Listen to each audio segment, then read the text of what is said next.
Quelle est la politique étrangère des États-Unis d'Amérique? Mesdames et messieurs, bienvenue dans ce numéro spécial d'Entre les lignes.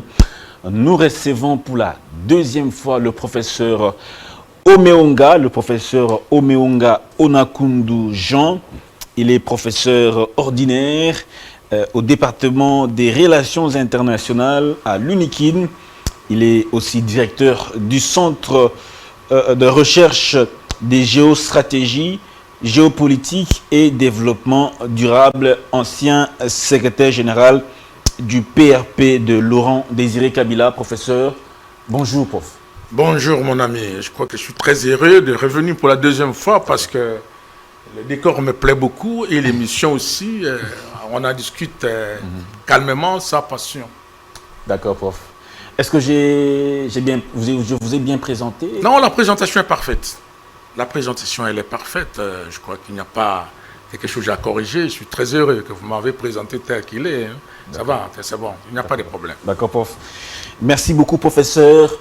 Notre thématique, c'est la politique étrangère des États-Unis d'Amérique en Afrique et même dans la région de Grand Lac où se trouve notre pays. Professeur, on va particulièrement commencer par la visite d'Anthony Blinken qui a fait le tour d'une partie de l'Afrique, Afrique du Sud, RDC et puis Rwanda.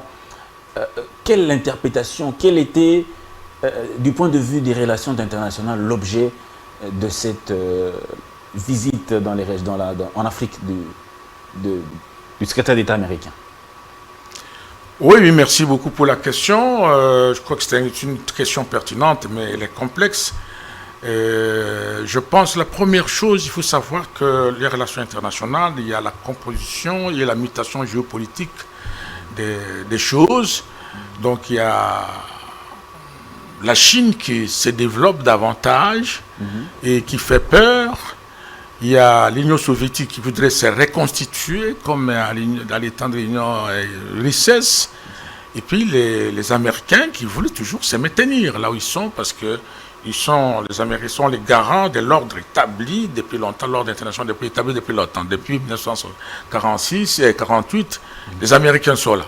Alors il y a d'autres puissances émergentes qui voudraient un peu essayer de déranger cette ligne-là. Et les Américains sont très très vigilants à ça. Et pour dire que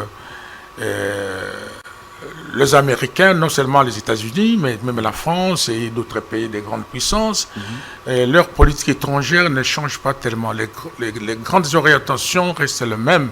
C'est leur manière de maintenant de concevoir diplomatiquement les choses qui changent en fonction de l'arrivée de chaque président. Et je prends un exemple concret. Quand quand Bush était là, pour la lutter contre le terrorisme, Bush a utilisé un peu la violence. Vous avez fait la guerre à l'Irak directement avec des causes qui ne sont pas inavouées, mais il a voulu tout simplement un peu destituer les terroristes, un peu de les tuer ou les anéantir.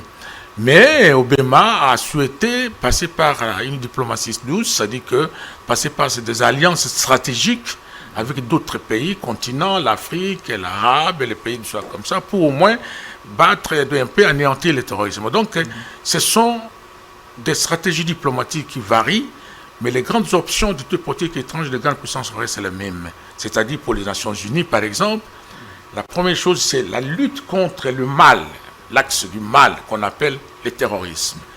Deuxième chose, c'est toujours dans la perspective d'être très toujours puissant, superpuissance ou être puissant, bien qu'il y a maintenant la multipolarité, il faut maintenant essayer toujours de faire les garde-fous, de ne pas perdre les pédales par rapport à d'autres puissances qui émergent.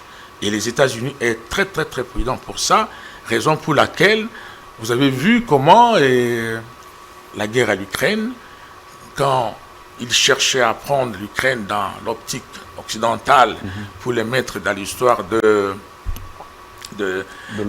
l'OTAN et de l'Union européenne. Et l'autre puissance a compris que non, c'était danger et surtout que l'URSS ou la Russie ne voulait pas aussi s'effacer par rapport à l'axe qui émerge les Américains et la Chine. Donc, pour revenir à votre question initiale, disant quelle est la lecture de l'interprétation ici en RDC, et je pense que vous savez très bien que les Américains, à un moment donné, ils ont vu que l'Afrique est en train de bouger et que l'autre puissance, la Russie, commence déjà à se faufiler un peu de petit à petit vers l'Afrique, alors qu'à un moment donné, il était écrasé parce qu'il n'y avait plus comme on appelle, la guerre froide, comme vous avez vu avec l'Angola et avec les RDC, où Mobutu a fait 32 ans parce qu'il fallait garder le Zaïre par rapport à l'avancée du communisme.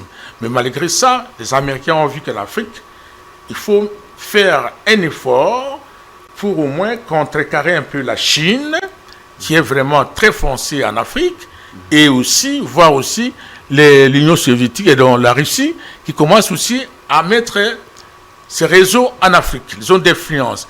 Et je crois que les Américains, ils savent très bien que la RDC, c'est un pays qui a une position géostratégique et géopolitique dans les perspectives de tout conflit international.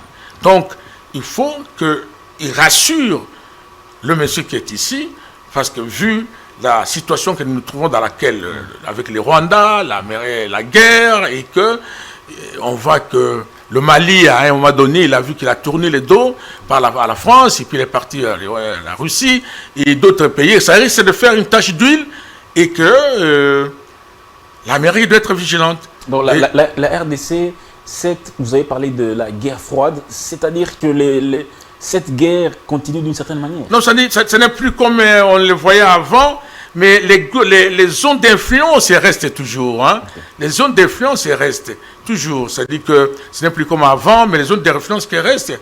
Oh, l'Amérique, c'est difficile de perdre la RDC. Vous voyez ça? Les États-Unis, c'est très bien, mais ça devient un peu... Ouais, le Mali, maintenant, il a perdu la France a perdu le Mali. Bon, ce n'est pas encore finalement totalement, mais ça pose un problème. C'est pour dire tout simplement, le passage de sous-secrétaire américain ici, il y a les problèmes internes du pays qui doit quand même parler avec les présidents. Il y a les problèmes qui regardent la politique étrangère, comme vous avez dit, des Américains. Il faut regarder aussi les consensus électoraux. Pour bientôt, on est en phase d'aller aux élections et qu'il faut qu'il y ait stabilisé quand même la politique interne de la RDC pour qu'il ne soit pas ouvert à d'autres conflits qui risquent d'amener d'autres grandes puissances telles que la Chine et la Russie. Est-ce qu'il y a des attentes pour les Congolais, ce passage d'Anthony Blinken en RDC? Est-ce qu'au niveau de la RDC, il peut y avoir des attentes? Non, mais les Congolais pensaient que l'Amérique devait être derrière nous, malheureusement. Et c'est ça, je pense que, je l'ai dit plusieurs fois ici, qu'il faut qu'on essaie de voir comment nous devons renforcer les réseaux diplomatiques de la RDC. Parce que tout le monde pensait, même moi, les gens pensaient que l'arrivée de l'Américain ici devait changer certaines choses. Mais on a compris que la déclaration de Anthony Blinken, c'était que tout simplement, la RDC doit se prendre en charge et il voulait tout simplement accompagner les processus diplomatiques engagés par Luanda.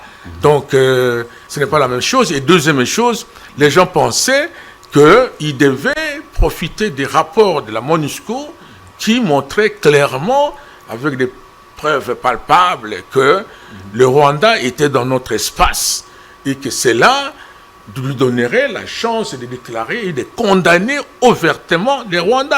Ce qui n'a pas été le cas. Dommage. Et il a commencé à parler autrement, un double langage, un accent diplomatique qu'on connaît très bien. Et une fois la fois passée, je vous ai dit que non, il faut éviter cette diplomatie institutionnelle classique parce que les États sont hypocrites. Et ils sont hypocrites parce qu'ils ont des intérêts cachés. Et c'est à nous de découvrir qu'il y a des intérêts cachés. Nous devons orienter notre diplomatie autrement. Et là, ça demande des stratèges. Et ça demande des stratèges et surtout des techniciens dans cette matière diplomatique. Comment expliquer que, malgré le rapport des Nations Unies, Anthony Blinken n'arrive toujours pas à condamner les Rwandais? Mais ce que je te dis, c'est-à-dire qu'il y a des forces, des réseaux diplomatiques rwandais qui pèsent, qui handicapent et qui ont beaucoup travaillé pour que cela ne soit pas clairement condamné. C'est ce que je dis. Et c'est là ce qui étonne tout le monde, comment la RDC, qui a des déterminants géopolitiques très importants, parce que vous savez très bien, la diplomatie souvent rassemble tous ces éléments que nous avons pour faire une force sur le plan extérieur. Et avec ce que nous avons, nous pouvons couper les herbes aux pieds de nos ennemis. Par exemple, nous, on peut damer les pieds en Rwanda parce que l'Amérique, ce que nous avons, plus important que ce que le Rwanda a. Mais maintenant, il faut savoir comment capitaliser et comment jouer et comment négocier pour qu'on ne soit pas toujours berné par le petit Rwanda. La question est fondamentale. Tout le monde se demande pourquoi on ne condamne pas les Rwandais. Parce que les Rwandais a des réseaux diplomatiques très très importants pour ne pas être condamnés. C'est pourquoi les gens utilisent toujours le double langage, parce qu'ils ne veulent pas condamner clairement le Rwanda, même s'il y a des preuves. C'est ça ce qui est dommage. Maintenant, c'est l'appareil étatique, les gens qui sont au pouvoir, qui doivent savoir comment nous devons réorienter notre action stratégique pour que le Rwanda soit condamné. Aujourd'hui, vous avez su, bon, c'est ça le problème que nous avons, peut-être on va en arriver, la guerre de M23, vous savez très bien que jusqu'à présent, ça fait déjà 2 mois que Mounagana est déjà occupé. Oui. Alors maintenant, on sait très bien, est-ce que les gens attendaient que l'arrivée de l'Américain pouvait peut-être condamner au Rwanda ou demander au Rwanda de retirer tout de suite, immédiatement les troupes, mais il s'est avéré qu'il s'est orienté vers toujours la même ligne de Rwanda. On va la force régionale et du ça comme ça, accompagner la diplomatie, mais les Rwandais toujours là et on exploite les Rwandais, on exploite nos ressources. Maintenant, ça fait 2 mois. Alors, on se demande si moi, je ne suis pas dans l'état-major général. Bon, j'ai toujours cherché, comme je veux dire la fois passée qu'on était ici, il faut toujours quitter la jonction entre la science et la politique. On devait savoir exactement qu'est-ce qu'il faut faire et pourquoi. Pourquoi le M23 est toujours là? Est-ce qu'on attend la volonté des Rwandais pour se retirer volontairement ou on attend tout simplement qu'on se réorganise sur le plan interne, c'est-à-dire que la réorganisation de notre système de défense pour le faire bouter dehors, ou on attend tout simplement qu'il nous soit accompagné par cette force régionale d'autres États africains qui doivent nous aider à faire sortir ces gens-là. Bon, en revenant, ces gens en venant ici, qui va supporter la facture? Il faut savoir aussi qui va s'occuper de la voiture. Quand est-ce qu'ils vont partir? Ça pose toujours des problèmes. Nous avons appelé l'Ouganda. L'Ouganda est venu, mais on a compris que l'Ouganda avait déjà un double jeu après. Donc, ce sont des situations très difficiles et les décisions prises, je crois qu'elles sont analysées au sommet où il y a beaucoup de stratèges militaires et civils. Vous pensez que cette force régionale risque de ne rien produire comme effet sur le terrain? C'est mon souhait que soit logique et soit cohérente et puis il n'y a pas des agendas cachés, j'espère, c'est pour mon souhait, j'espère, mais c'est un an, c'est ce que je dis, c'est les gens qui travaillent avec les présidents de la République, les gens qui sont dans les états-majors généraux, les gens qui sont dans les cellules stratégiques, ce sont eux qui doivent découvrir, savoir quelles sont les motivations de ces gens, est-ce qu'ils ont un agenda caché, est-ce qu'ils ont un enjeu, est-ce qu'ils ont quoi, en arrivant en RDC, est-ce qu'ils vont respecter leur mission. La MONUSCO était venue ici, c'est nous qui l'avons appelé, moi, au Meonga, j'étais le pion qui avait installé la MONUC ici. Donc moi, nous avons fait l'accord de siège avec la MONUC, à l'époque avec Mouzé. Bon, mais on a vu que maintenant, depuis très longtemps, la MONUSCO n'arrive pas à faire le travail qu'il devait faire, bien qu'on a changé les mandats de MONUSCO pour protéger les civils. Mais maintenant, la MONUSCO commence à tirer sur les civils. C'est le monde à l'envers et puis ça n'arrive pas dans la communauté internationale. Vous êtes internationaliste, expert des questions internationales. Est-ce que la MONUSCO a pour mission de combattre les groupes armés, installer la paix? Parce que les gens se posent des questions, Non, il y a vous savez, quand il y a eu, nous étions en difficulté, parce que c'est nous qui avons appelé la MONUSCO ici, nous avons fait un accord de siège, c'est-à-dire que nous avons accepté que la MONUSCO vienne nous aider, nous accompagner ou faire l'observation qu'il y ait une zone de tampon entre les différents groupes armés qu'on était à cette époque-là, et on leur a donné le moyen pour qu'ils s'installent, mais Mouzé nous a dit qu'il faut être vigilant, parce que depuis l'ONU, à l'époque de 1960, ce n'est pas un enfant de cœur, les Nations Unies pour nous. Donc on était très vigilants, effectivement, on a installé, il n'y avait pas de bavure. Mais il faut chaque fois qu'il y ait une résolution, effectivement, comme vous l'avez demandé, résolution pour changer la mission des Nations Unies, ou comment on appelle l'opération des métiers de la paix. Avant, c'était l'observation, on observe seulement. Après, il y a une autre résolution qui devait faire sur la protection des civils. Et maintenant, peut-être il faut une autre résolution pour engager ou instaurer la paix. Quand on restaure la paix, c'est-à-dire utiliser la force par rapport à l'ennemi qui est en face. Donc la restauration, par exemple, il y a l'observation, il y a la stabilité, stabiliser, c'est-à-dire protéger les civils pour qu'il y ait la paix. Il peut maintenant restaurer la paix. Il faut nous donner cette force ou cette mission de restaurer la paix. Quand on restaure la paix, ça change le fondement de la mission et ça lui donne le moyen juridique pour au moins attaquer l'ennemi. Mais là, il nous accompagne. Là, il accompagne la force de la RDC. Il aide la logistique et les équipements. Mais quand il restaure la paix, comme vous avez vu en 1960, contre la sécession, on a demandé à l'ONU de rétablir la paix aux Républiques démocratiques du Congo parce qu'il y a une province qui était en sécession. C'est l'ONU qui s'est battue contre les forces katangaises. Vous voyez ça? Donc, tout ça, il faut voir comment c'est passé. Raison pour laquelle, bon, ce sont des profanes qui vont dire non, la MONUC n'est pas avant. C'était mal nécessaire, la MONUC, on peut le dire comme ça. Bon, vous êtes contre le départ, même les membres du gouvernement qui demandent que le départ soit déjà accéléré. Non. Nous, quand nous étions aux affaires étrangères, avec Chioki Tundu, cette question s'est posée qu'on voudrait faire partir la MONUSCO parce qu'on a vu qu'on n'était plus tellement besoin d'elle à tout moment. Et qu'on a dit, c'est une machine onusienne. Si elle s'installe, elle ne peut pas se remballer à un jour, à 2 jours, à 1 mois. Il faut donner du temps. Et il faut étudier aussi des stratégies communes pour comment ça peut échelonner son départ. Et nous avions laissé ça qu'il fallait maintenant diminuer le nombre et l'effectif de membres de la MONUSCO pour les échelons de départ soient échelonnés. Voilà. Donc, mais j'ai dit mal et nécessaire parce qu'il faut se reconnaître que la MONUSCO nous a aidés dans beaucoup de choses. Beaucoup de choses. C'est-à-dire que pour comme on a dit, l'observation, la stabilisation un peu de la paix, et puis surtout, ils nous ont aidés dans les processus électoraux aussi, la stabilisation de l'organisation. Tout ça, ce sont avec les avions de la MONUSCO. Aide logistique aussi. Voilà, tout ça.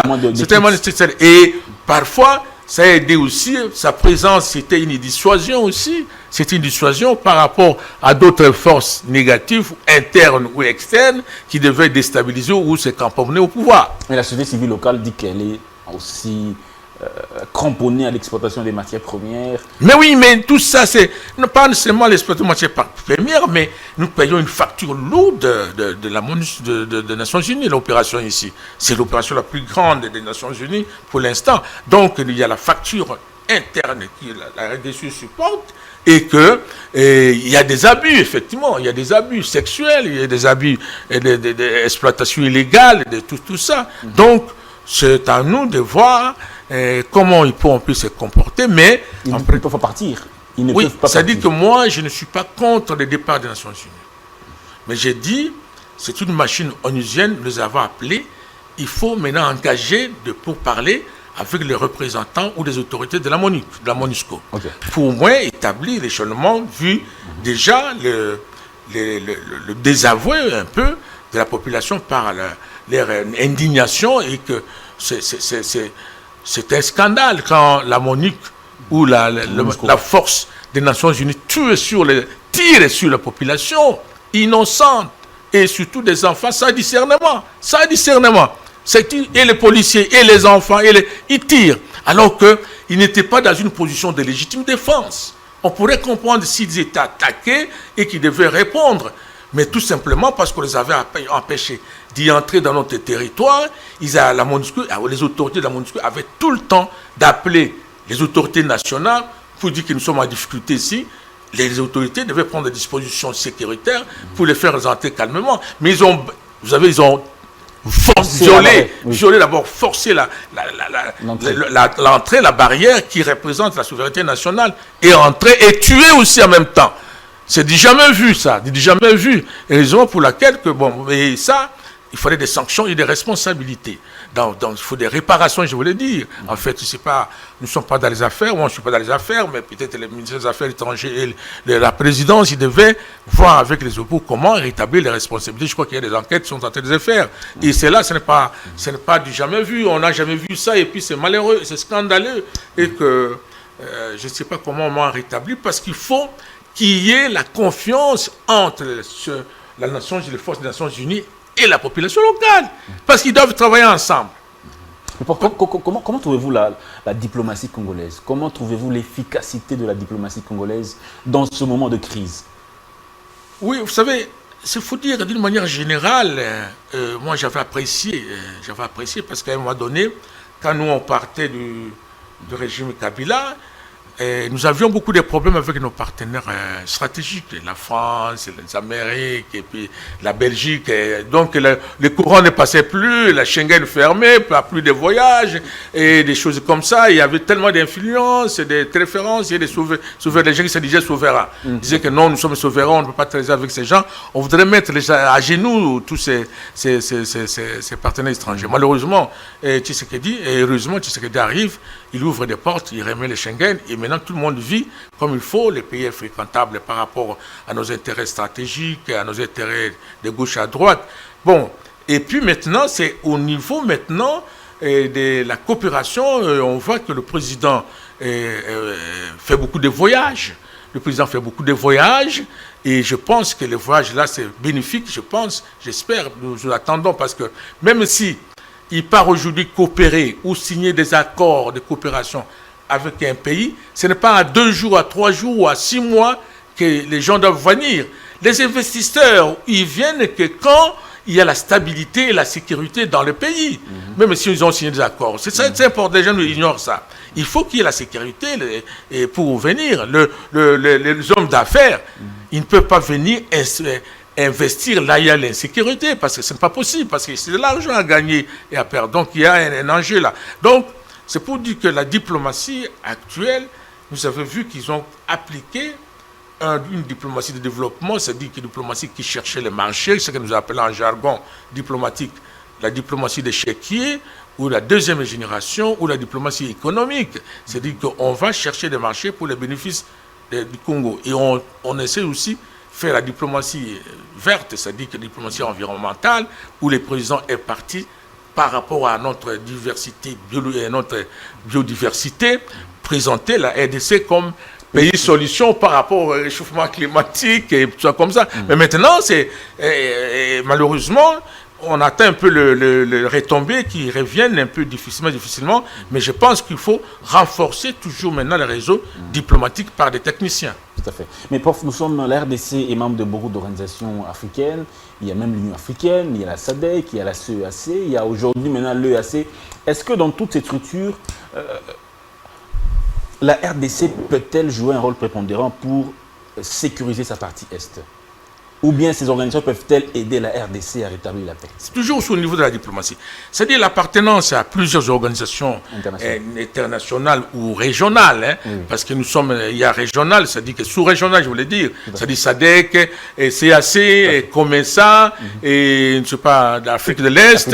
Et tout ça, ce sont des organisations sous-régionales. Mais nous avons aussi l'appartenance à l'organisation régionale qui est, par exemple, l'Union africaine.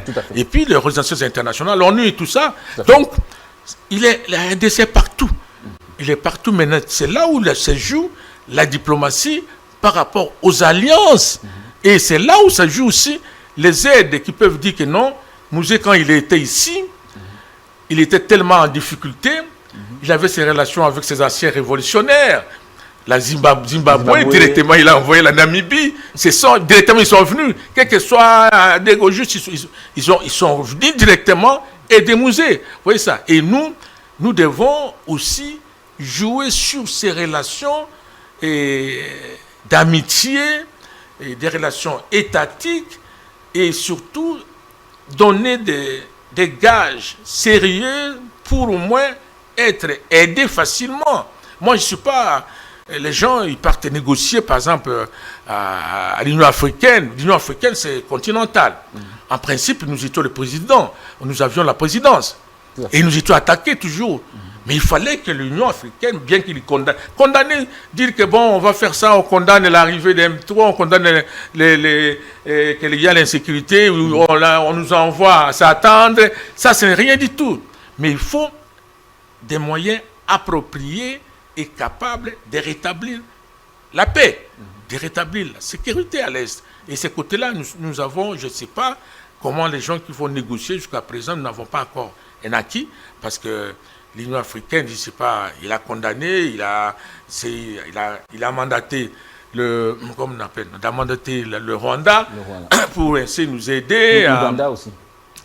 L'Ouganda aussi, voilà, nous aider, tout ça, mais ça, c'est seulement nous aider, mais il fallait avoir des forces, des troupes qui devaient se battre, et puis, mais ce qui est toujours important, quelle que soit la force régionale, il faut la organisation nationale. Beaucoup d'États et beaucoup de pays africains se moquent de nous, comment nous avons au moins une dimension humaine très importante qu'on devait former des troupes de qualité et de quantité, mais souvent on cherche ailleurs. Est-ce que nous n'avons pas les forces humaines pour combattre? Parce que c'est la première chose, force, c'est la force nationale. Tu vois, on commence à négocier parce qu'on a des faiblesses. Parce que quand mon Ghana est occupé, on ne veut pas attendre les Nations Unies, on ne veut pas attendre la SADC, on ne veut pas attendre le Rwanda. On devait d'abord mettre ces gens en dehors de notre territoire et essayer de négocier, de voir les conditions. On ne peut pas négocier quand ils sont chez nous, occuper notre territoire. Nous sommes dans une position de faiblesse. Quand on négocie en position de faiblesse, c'est difficile. Bon, je ne sais pas, peut-être je ne suis pas dans les terroirs de l'appareil étatique. Peut-être on réorganise l'armée. Peut-être on est en train d'attendre quelque chose, la volonté des Rwandais par rapport à la médiation du Kenya et de Rwanda. Peut-être sur le plan diplomatique, on ne voudrait pas peut-être présenter. Moi, je m'imagine, les présidents ne veulent pas peut-être engager des pertes de vies humaines trop ou civiles, qu'ils voulaient aller dans une diplomatie un peu douce pour au moins sauver la situation. Mais, vous savez, les gens là, pour sortir de Ghana, il faut utiliser la force. Je vous dis, vous allez me demander un jour si... Il faut toujours la force. Il faut la force. Si, c'est-à-dire que comme diplomatiquement, ils trouvent que nous partons là-bas, ils ne sont pas condamnés, nous partons là-bas, les Américains arrivent, ils font le double jeu, du soit comme ça. Donc, c'est sur le plan national, parce que nous avons le président, peut-être il est en train de voir, hein, je suis sûr qu'il a quand même une cellule stratégique d'analyse et tout ça, parce qu'il a un élément important derrière lui, c'est la mobilisation nationale. Tout le monde, même si nous avons des problèmes internes, mais nous savons très bien que la patrie est en danger. Il faut la mobilisation autour des chefs de l'État et la mobilisation derrière notre force armée. Parce que c'est là, il a un atout, parce qu'aujourd'hui, si tous, en tout cas mes chers amis, j'ai fait tout ce qu'il pouvait, mais je pense que nous devons, avec des moyens de bord que nous avons, avec des moyens humains, comme disait Mouzé, des flèches, des bâtons, des moyens traditionnels, pour qu'on ne soit pas des esclaves. Je crois que nous sommes dans les 80 millions, les 40 millions vont mourir, mais 20 vont rester, et je serai déjà à Kigali. Donc vous soutenez aussi la thèse de faire la guerre au Rwanda. C'est-à-dire que non, la guerre, c'est le dernier recours quand toutes les forces diplomatiques échouent. Mais moi, en tant qu'internationaliste, de ma formation, je garde la logique diplomatique d'abord. Mais cette diplomatie, il faut savoir la faire. Vous me demandez pourquoi le Rwanda n'est pas condamné. Pourquoi? Est-ce qu'il a des réseaux diplomatiques très forts dans les milieux internationaux, aux Nations Unies, et SADC, n'importe où? Les Rwandais jouent là-bas avec ses moyens de bord. Mais nous avons beaucoup de choses on pouvait damer les pions au Rwanda. Mais pourquoi? Comment expliquer que le Rwanda soit aussi fort au niveau africain, même mondial? Sa diplomatie aujourd'hui, le Rwanda, comme vous l'avez dit, un lobbying diplomatique très très fort. Comment expliquer qu'un petit pays, un tout petit pays, avec très peu d'habitants, soit aussi important au niveau africain? Parce qu'il joue bien le Rwanda.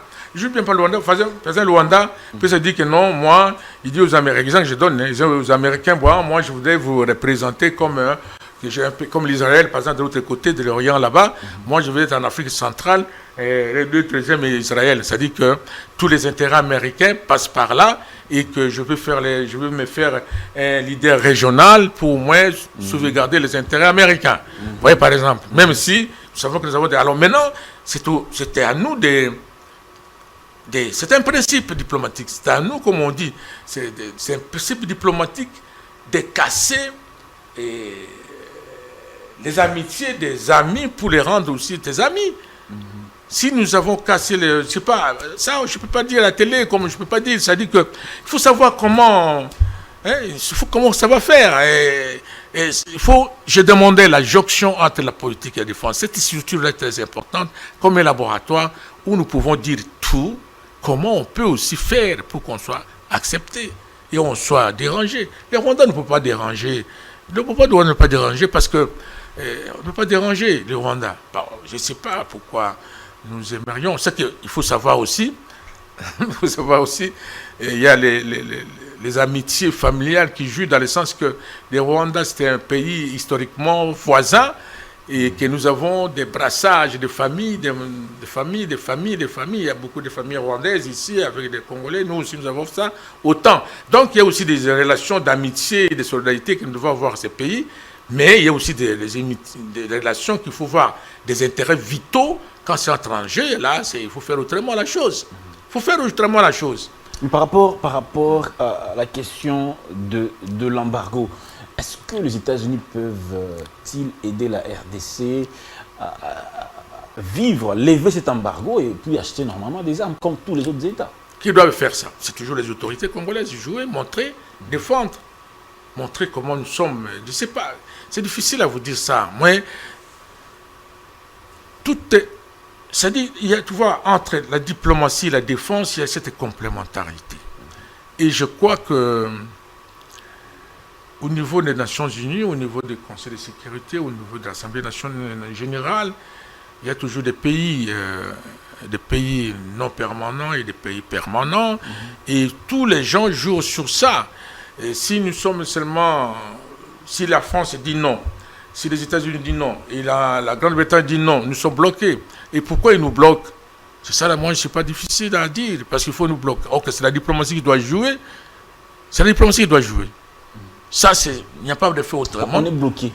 Oui, parce qu'ils ont refusé la bagarre est toujours là, bien qu'on a allégé un peu en disant que non, il y a d'autres conditions. Ils ont enlevé certaines conditionnalités, mais le principe reste toujours là. Mais on a allégé un peu, j'oublie un peu les termes là on a allégé un peu.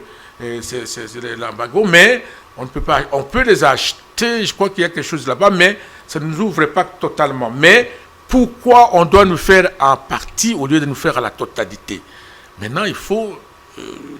Je crois qu'il y a une cellule diplomatique à la présidence. Il y a le ministère des Affaires étrangères. C'est là où ça joue beaucoup. Il y a le ministère de la Défense, il y a la coopération. Et tout ça, je crois que c'est là où joue la technicité. Vous voyez, on peut dire que non, on est un spécialiste en environnement, mais il faut savoir négocier pour vendre de l'environnement.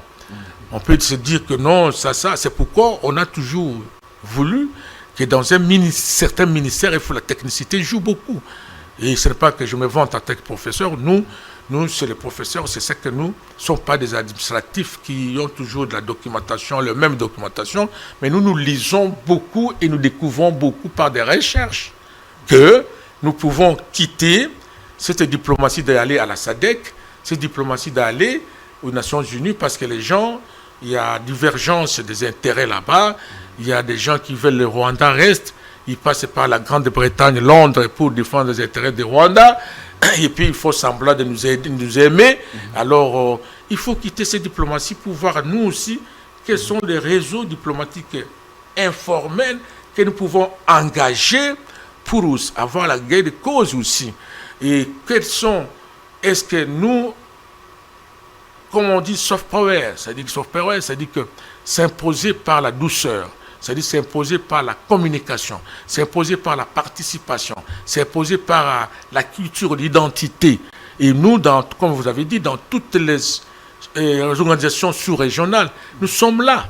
Nous sommes là. Maintenant, notre façon d'aller parler, notre façon de se faire la communication, que nous pouvons arracher en notre faveur pour que les gens nous aident, pour que les gens nous comprennent, sans utiliser la force, parce que nous n'en avons pas la force. On ne peut pas s'imposer. Maintenant, il faut utiliser d'autres façons, une diplomatie d'influence. Est-ce qu'on peut comparer la situation de la RDC, l'agression de la RDC par le Rwanda et l'agression de l'Ukraine par la Russie? Est-ce que c'est la même chose? Non, ce n'est pas la même chose. Vous savez, ce n'est pas la même chose. Qu'est-ce que en Ukraine, il faut rapidement. En Ukraine, il y a des causes, elles éteignent très très longtemps. Il y a des causes immédiates. C'est-à-dire que, vous savez, l'Union soviétique, on a démembré l'Union soviétique, mais la vision orthodoxe interne, le nationalisme russe reste toujours la main sur les gens qui sont partis, la Géorgie, Crimée, l'Ukraine. C'est vraiment leur appartenance, c'est leur affaire, tu vois. Mais, et ça, il y a les forces internes russes qui voulaient toujours reconstituer cette histoire-là. Et deuxième chose, dans la stratégie globale de l'Union soviétique et de la Russie, ne pouvait pas voir quand même l'Ukraine qui est, on dit, le cœur historique même de l'Union soviétique. Donc, entrer dans l'OTAN et dans l'Union européenne et amener les dangers de l'OTAN à la frontière russe. Ça, Poutine ne pouvait pas l'accepter. Même les orthodoxes, il y a des forces nationalistes, ils ne peuvent pas accepter cette affaire-là, facilement. Donc, et ça, c'est... Et deuxième chose, sur le plan international, on sait très bien que Poutine ne pouvait pas s'effacer par rapport à l'axe qui s'établit maintenant entre la Chine et les États-Unis. Il faut qu'il se plante aussi comme puissance internationale, mondiale. Il ne faut pas qu'on néglige la Russie par rapport à cet axe bilatéral. C'est-à-dire que les États-Unis et la Chine, parce que la Chine est en train de forcer. Donc il fallait se faire valoir. Et se faire valoir, c'est montrer qu'il est toujours fort, stratégiquement, avec des militaires, avec des armes qui sont là-bas. Et deuxième, comme on dit, sur le plan interne aussi, Poutine a toujours ça fait, je crois que l'Ukraine est la troisième guerre qu'il engage quand les problèmes internes bougent un peu par rapport à la Covid et du soir comme ça. Sur le plan interne, il a des problèmes. Et puis, quand il y a maintenant une guerre comme ça, ça détourne l'attention de la population russe. Et que maintenant, il profite maintenant pour faire son discours par rapport autour de cette guerre-là, ces conflits-là.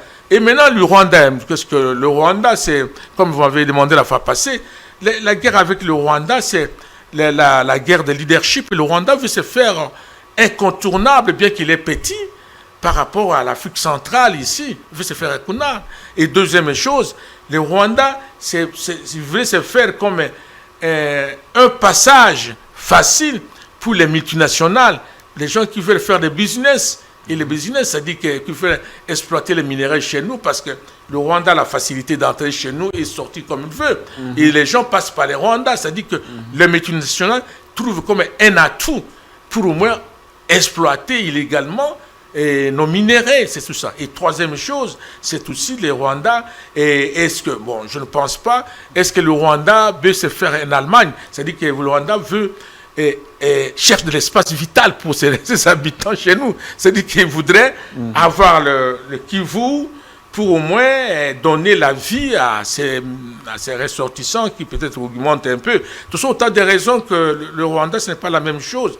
Bon, est-ce que le Rwanda veut se faire un axe international pour montrer que le Rwanda aussi est incontournable? Bon, c'est possible. Donc, les causes ne sont pas d'abord au niveau de l'espace, au niveau de la dimension position géostratégique, les Rwandais, je crois que ce n'est pas la même cause. Mais les similaires, dans le sens des ambitions, de se faire n'est pas oublié. Le Rwanda, Kagame veut se faire toujours faire attendre parce qu'il a l'opposition interne aussi qui bouge un peu. Et lui-même aussi, il sait très bien qu'il est dans une situation de non-retour parce que s'il s'efface, c'est la mort. Du genre comme ça. Donc il veut toujours montrer qu'il est là et qu'il prépare les générations rwandaises après son règne. Donc ça aussi, je crois que c'est ça. Et au niveau de l'Ukraine, je crois qu'il y a aussi... bon, tu vois, le Rwanda n'a pas de gaz. Le Rwanda, il s'est fait producteur, exploitateur de coltan parce qu'il a occupé une partie de notre pays dans l'époque de M23 et puis dans l'époque de RCD. Il a exploité beaucoup et maintenant on fabrique des choses à Rwanda. Donc c'est ça. On est à la fin de l'émission. Quelques recommandations à faire au gouvernement, à notre diplomatie, à toute la sous-région des Grands Lacs? Non, dans la région des Grands Lacs, dans la région des Grands Lacs, il y a un pacte de sécurité qui a été signé, mais qu'on ne respecte pas, parce que le Rwanda ne respecte jamais les engagements. Donc c'est ça le problème par rapport à notre faiblesse, ne respecte jamais les engagements.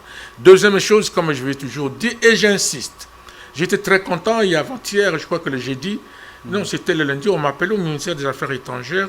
Est-ce que le jeudi passé, au ministère des Étrangères, où j'ai trouvé la première fois que le ministre, le VPM de l'Environnement a créé...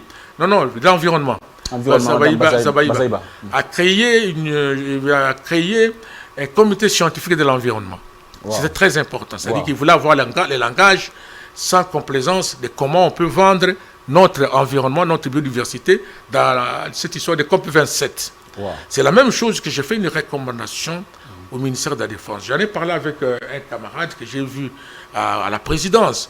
Je dis à ce qui concerne la guerre à l'Est, même plus prochainement, même si on va la gagner ou on va peut-être échouer, mais il faut qu'il y ait, le ministère de la Défense doit créer un comité scientifique de la défense. C'est-à-dire, dans ce comité scientifique de défense, on va faire des analyses, des perspectives, des analyses de prospection et des analyses de voir comment, dans les prochains jours, les États ne peuvent pas jouer avec nous. Parce qu'à l'époque, on ne jouait pas avec nous parce que nous n'avons plus la dissuasion. La dissuasion a été déjà ouverte parce qu'il y avait des armées rwandaises ici. Ils connaissent nos sites stratégiques, ils connaissent notre géographie. Or, la guerre, on le fait en fonction de la géographie.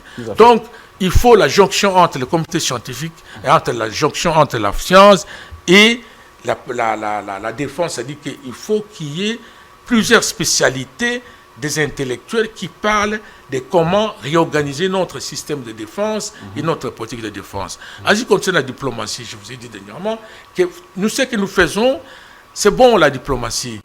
La diplomatie a tellement évolué par rapport aux réalités sociopolitiques internationales.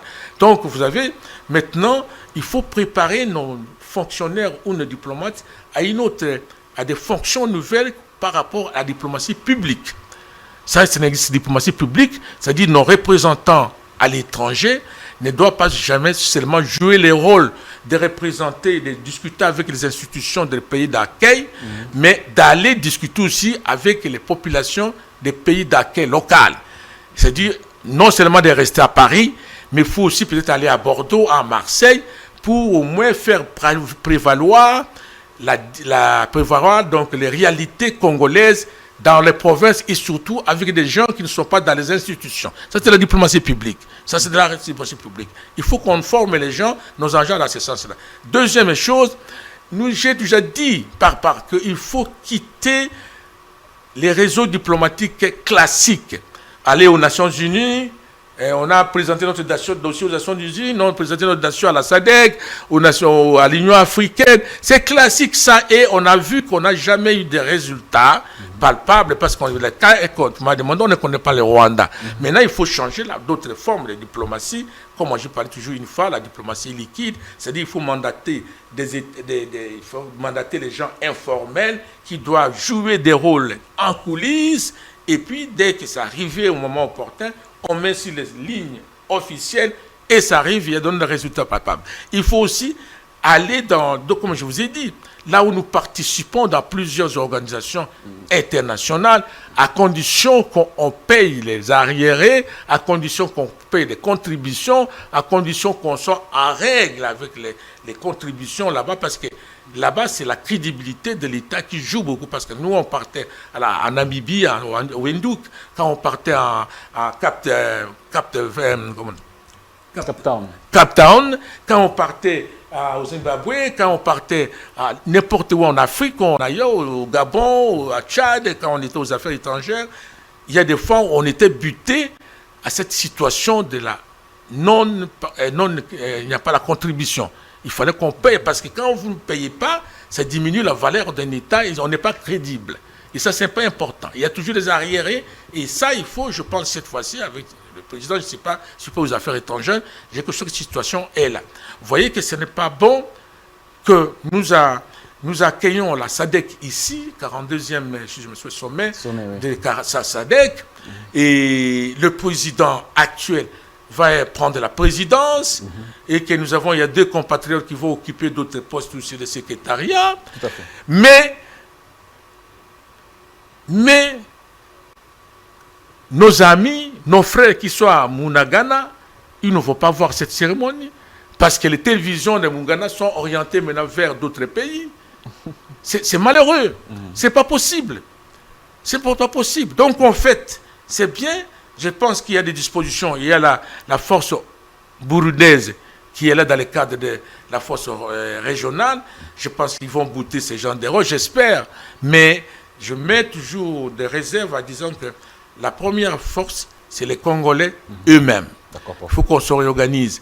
Mais nous ne devons jamais compter sur la volonté des Rwandais pour sortir directement de là. Il faut un jour, comme disait Ekofo, le pasteur Ekofo, il disait une fois que même si les Rwandais profitent de la faiblesse de la RDC aujourd'hui pour prendre notre espace, nos enfants et nos petits-enfants vont le récupérer un jour. Je pense que les Rwandais doivent comprendre ce langage-là de Congolais qui ne sont pas des institutions, qui ne peuvent pas pardonner à un moment donné qu'un espace du Congo soit ailleurs, et que la mobilisation sera totale à ce qui concerne à toute partition de notre terre. Merci, et je pense que le président Tshisekedi doit tenir compte de cette dimension que son mandat, s'il va se représenter pour la 2e fois, 2023, la situation que je vous décris sera très importante pour sa réussite au 2e mandat, parce qu'on ne peut pas aller au 2e mandat avec notre parti qui est occupé par les ennemis. On veut nous racheter un espace alors que nous avons le moyen potentiel de le reprendre. Merci. Voilà, je vous remercie beaucoup. Merci beaucoup, prof. Voilà. Omeonga Onakundu Jean, professeur ordinaire au département des relations internationales à l'université de Kinshasa. Il est aussi directeur du Centre de recherche et de géostratégie politique et de développement durable, et aussi ancien secrétaire général du PRP de Laurent Désiré Kabila. Voilà. Donc, non pas Laurent Désiré Kabila, Musée Laurent Désiré Kabila. Musée Laurent Désiré Kabila. Oui, parce qu'avant, on a nommé quelqu'un d'autre, et puis bon, maintenant, je crois que je suis un professeur, je donne des enseignements, et que je suis libre de tout engagement politique. D'accord, professeur. Merci aussi à vous, chers téléspectateurs, de nous avoir suivis. Merci à vous tous qui nous suivez des par le monde. Congo Buzz Télévision est là pour vous servir. On se dit au revoir. On espère que vous avez aimé ce numéro. Le professeur est là. Si vous avez besoin de lui, nous allons vous passer ses coordonnées pour échanger avec lui. Au revoir.